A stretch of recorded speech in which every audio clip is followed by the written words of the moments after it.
Pack తయారవుతారు. అవేమి చేయకుంటుండి జమ్ములాల్లో పోయి స్టెరాయిడ్స్ వారి ఆరోగ్యాన్ని పాడు చేసుకుంటారు. అందుకే ఈరోజు మా రైతులను ఇన్ని లక్షలాది మందిని వేదిక మీద నుంచి వ్యవసాయ యూనివర్సిటీ నుంచి లక్షలాది మంది రైతులను ఉద్దేశించి ప్రసంగించడమే కాదు, వాళ్ళకు వేలాది కోట్ల రూపాయలు బదిలీ చేయడం ఇదొక మర్చిపోని జ్ఞాపకం. మీ అందరికీ ఈ ప్రభుత్వం అండగా నిలబడుతుంది.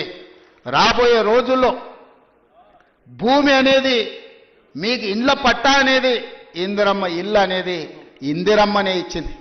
ఆనాడు దొరల దగ్గర భూస్వాముల దగ్గర వేలాది ఎకరాలు ఉంటే అగ్రికల్చర్ సీలింగ్ యాక్ట్ తీసుకొచ్చి ఆ భూములన్నీ తీసుకొని పేదోళ్లకు అసైన్మెంట్ పట్టాల పేరు మీద పంచిపెట్టారు. అటవీ ప్రాంతంలో ఉన్న ఆదివాసులకు లంబాడ సోదరులకు పోడు భూముల పట్టాలిచ్చి వాళ్ళని భూ యజమానులను చేసింది. ఇల్లు లేనోళ్లకు ఇంటి పట్టా ఇచ్చింది, ఇల్లు కట్టుకోలేని వాళ్ళకు ఇందిరమ్మ ఇల్లు కట్టించింది. డబుల్ బెడ్రూమ్ ఇల్లు అన్నాడు. ఎవరికన్నా ఇక్కడ ఉన్న పేద రైతుకు డబుల్ బెడ్రూమ్ ఇల్లు వచ్చినాదే. కానీ ఇవాళ లక్షలాది ఇందిరమ్మ ఇల్లు ఇవ్వడానికి మనం ముందుకు వచ్చినాం. మీరు ఇండ్లు కట్టుకోండి, ఒక ఇంటి వాళ్ళు కాండి, ఉన్న ఊర్లో ఇల్లు, ఇంత వ్యవసాయ భూమి అనేది మన ఆత్మగౌరవం. అంతకుమించి రైతులు ఏం కోరుకుంటలేరు. వాళ్ళు కష్టపడ్డ పంటకు వాళ్ళు గిట్టుబాటు ధర అడుగుతారు. అవి కూడా ఇవ్వలేని పరిస్థితిలో ఈ ప్రభుత్వం లేదు. మిమ్మల్ని ఆదుకుంటుంది, మీకు అండగా నిలబడుతుంది. పంట మార్పిడి చేయండి. మీరు ఏం పండించినా పంట మనం కొనుగోలు చేయడానికి అవసరమైన కేంద్రాలను ఏర్పాటు చేస్తాం. నాకు మంచి టీం ఉన్నది, మంచి మంత్రులు ఉన్నారు, అనుభవం కలిగిన వాళ్ళు ఉన్నారు. నాకు మంత్రిగా అనుభవం లేకపోవచ్చు, కానీ అనుభవం కలిగిన మంత్రులు పెద్దలందరూ ఉన్నారు.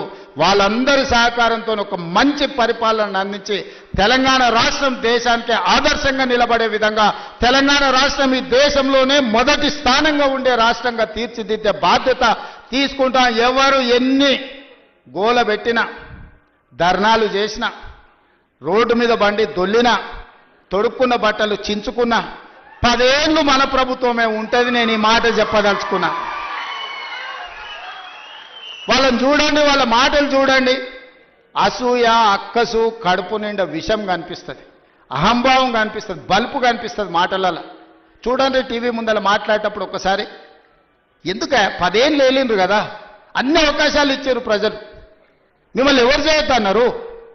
రైతు భరోసా ఇవ్వద్దన్నారా? లేకపోతే రైతుకు పండించిన పంటకు గిట్టుబాటు ధర ఇవ్వద్దన్నారా? రైతు రుణమాఫీ చేయొద్దన్నారా? మీ కాలంలో సర్పంచుల బిల్లులు చెల్లించొద్దన్నారా? కాంట్రాక్టుల బిల్లులు చెల్లించొద్దన్నారా? రోడ్లు వేయొద్దన్నారా? చెట్లు పెంచొద్దన్నారా? ఎవరన్నారే?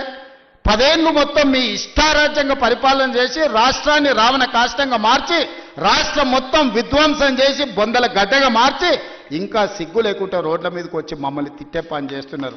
మీరు ఎన్ని తిడితే ఆ తిట్లన్నీ ఆశీర్వాదం కింద మారుతాయి. అందుకే వాళ్ళని పట్టించుకోవడం మానేసిన నేను.